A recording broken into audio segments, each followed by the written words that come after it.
Letusan sebuah gunung vulkanik telah memicu gelombang tsunami di sejumlah negara di kawasan Pasifik. Kerusakan akibat tsunami dilaporkan terjadi di wilayah pesisir Peru hingga Selandia Baru.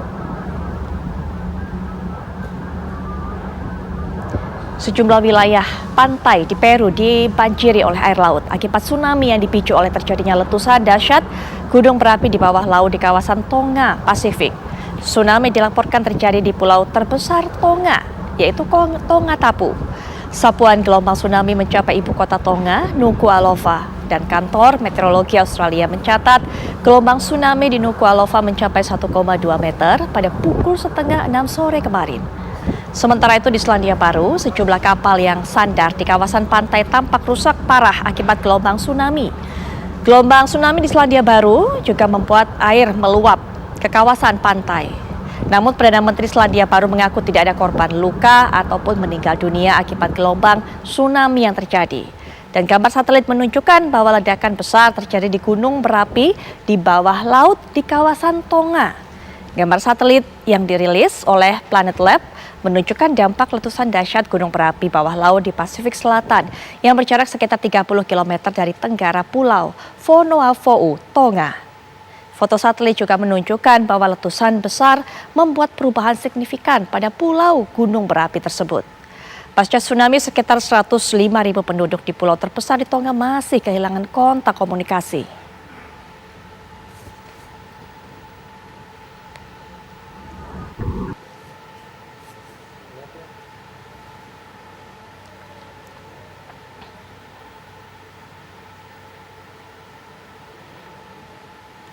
Letusan gunung yang begitu besar ini kemudian juga terjadi tsunami di Tonga, memicu bencana-bencana yang juga terjadi di beberapa negara lain.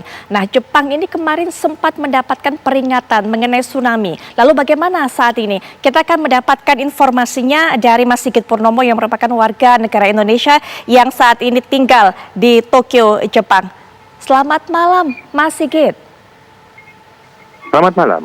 Baik, Mas Sigit mungkin bisa diceritakan, diberikan informasi kepada kami karena banyak juga warga negara Indonesia yang keluarganya ini tinggal di Jepang bertanya-tanya apakah memang benar kemarin sempat terjadi tsunami di Jepang dan juga bagaimana peringatan yang diberikan oleh pemerintah.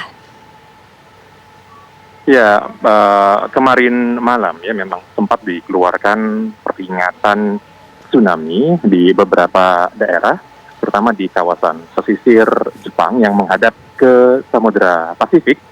Tapi tidak lama kemudian beberapa prefektur mencabut peringatan itu menjadi tingkat waspada. Dan yang terakhir, untuk seluruh peringatan dan juga kewaspadaan atas tsunami itu sudah dicabut sepenuhnya pada sekitar pukul 2 hingga 3 sore tadi kalau tidak salah saya membacanya itu. Dan sekarang sih sudah dalam kondisi yang kembali normal. Karena memang dari pemantauan yang diberitakan ya, terutama yang juga diinformasikan oleh Badan Meteorologi Jepang, sebelumnya kan waspada tsunami ini dikeluarkan karena ada kemungkinan gelombang tsunami bisa menghantam wilayah pesisir Pasifik di Jepang, terutama di kawasan Jepang Timur Laut itu bisa mencapai 3 meter. Tapi ternyata pagi tadi ketika tsunami benar-benar datang ya ke perairan Jepang itu hanya kurang dari 1 meter. Oleh karena itulah pada sore tadi status peringatan maupun waspada di beberapa prefektur di kawasan Jepang Timur Laut itu sudah dicabut. Jadi dalam kondisi yang sudah kembali normal sekarang ini. Mas Sigit, kami ingin sekali mengetahui ketika kemudian pemerintah mengeluarkan informasi tersebut, apa yang biasanya dilakukan oleh masyarakat? Ya, Jepang ini kan bisa dikatakan hampir sama ya seperti Indonesia. Sering terjadi bencana, gempa, tsunami juga, lalu gunung berapi, bahkan ditambah dengan badai dan juga salju. Mas Sigit, masih bisa mendengar suara saya? Halo? Baik, Mas Sigit. Ya. Mas Sigit, Iya. mohon bisa Apa mendengar bisa suara saya? suara saya? Baik, mohon maaf tadi sempat terputus. Kami hanya bisa mendengarkan Oke. sampai Mas Sigit mengatakan bahwa wilayah di Jepang ini juga kurang lebih sama bencana-bencana yang potensi yang dihadapi dengan yang di Indonesia. Oke. Monggo silakan dilanjutkan. Iya, jadi di Jepang ini memang sama ya seperti di Indonesia. Kerap terjadi gempa, tsunami, gunung meletus, bahkan ditambah dengan badai salju dan juga angin ribut.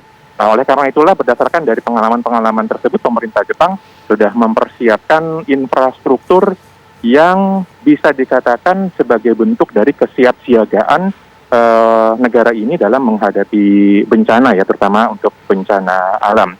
Dan yang paling utama adalah bukan hanya dari sisi infrastruktur, tetapi mereka juga mempersiapkan dari sisi sumber daya manusianya. Jadi sistem bukan penanggulangan bencana sebenarnya ya kalau di Jepang ini, tapi lebih kepada sistem mitigasi bencana. Bagaimana kita bersiap untuk menghadapi bencana dan meminimalisir kemungkinan-kemungkinan kerusakan yang bisa ditimbulkan oleh bencana tersebut. Jadi ada istilah yang disebutkan di sini mungkin dalam bahasa Indonesia artinya kurang lebih adalah karena kita hidup di wilayah bencana, maka sebagai manusia kita harus bersiap untuk menghadapi bencana tersebut. Apalagi sekarang kan dengan banyak juga kejadian bencana yang karena disebabkan oleh ulah manusia sendiri. Maka dari itu di Jepang sistem bencana yang disebut Bosai ini mereka sudah mempersiapkan dari usia dini. Di tingkat TK itu mereka sudah diajarkan, tidak masuk dalam kurikulum sesungguhnya, tetapi setidaknya menjadi sebuah kebiasaan, setidaknya 2 atau 3 kali itu di setiap sekolah, itu mulai dari tingkat TK sampai tingkat perguruan tinggi bahkan, itu mereka melakukan semacam latihan bencana secara berkala yang membuat warga itu bisa siap ketika terjadi bencana yang sesungguhnya. Mereka sudah tahu. Misalnya ketika terjadi gempa, apa yang harus mereka lakukan? Mereka tidak akan langsung pergi keluar rumah, tetapi mereka justru berlindung di dalam rumah agar lebih aman begitu ya. Baik, Mas Sigit Purnomo, terima kasih sekali sudah memberikan informasi ini kepada kami. Insya Allah bermanfaat.